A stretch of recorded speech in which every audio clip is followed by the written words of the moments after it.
Philadelphia police officers recovering after being shot in West Philadelphia. This was a close call. Steve's over at the hospital now.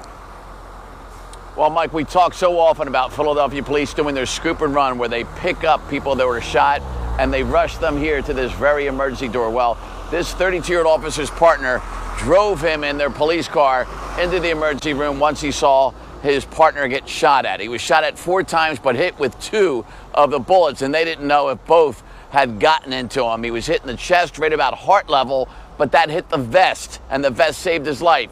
But the other bullet went into his stomach. And what happened was they pulled over this Lexus 22 blocks here from the hospital. This is about 60th and Summer Streets, one of the side streets off of Market. And we don't know why they pulled them over. And the passenger guy in this car, there was a woman and another man in the car driving, but the passenger got out that front passenger door and first got into a fight with the officer that was riding in the passenger seat of the police car. They get into what's called a scuffle. Then the guy pulls out a gun and starts shooting at the officer. The officer that was driving the car starts shooting back, and the police did not know for the longest time whether anybody in the car or the guy shooting at the officer was shot themselves by the officer's return fire. They learned nobody else got shot, just this officer who was rushed here in critical condition as all of the police department held its collective breath.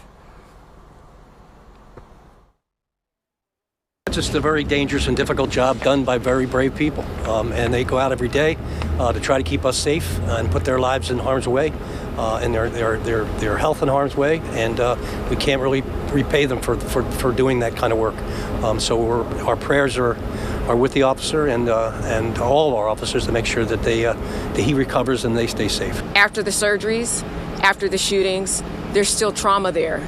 There's still healing. There's still additional surgeries.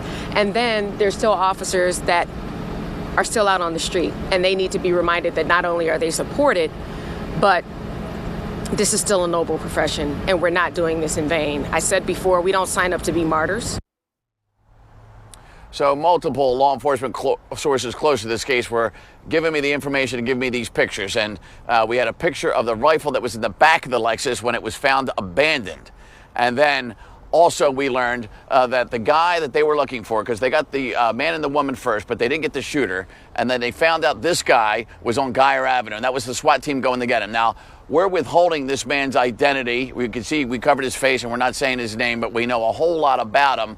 He had a warrant out already, but this guy was the guy they were looking for. And these pictures, Alex and Mike, they're from the body-worn camera of the officer who is here at the hospital. So he got close enough to get good shots with the camera that he wears right around his bulletproof vest, and that looks like the moment where the guy's getting his gun out that's ready to shoot him. So they had almost instantly got that video from the body-worn camera of the wounded officer and transferred it and got still pictures out to the entire police department and the SWAT team who were out looking for this guy. And you can see that right there, body-worn camera there with the date on it. And so that's how they were able to identify him. They matched the face up with a previous mugshot that they had of him, and they learned a whole lot of who they were looking for. And one of his last known addresses was 60th and Race Streets, about a block from where this shooting was. So it all ended peacefully. He did have a gun on him when he was arrested, and he didn't try to shoot any more cops.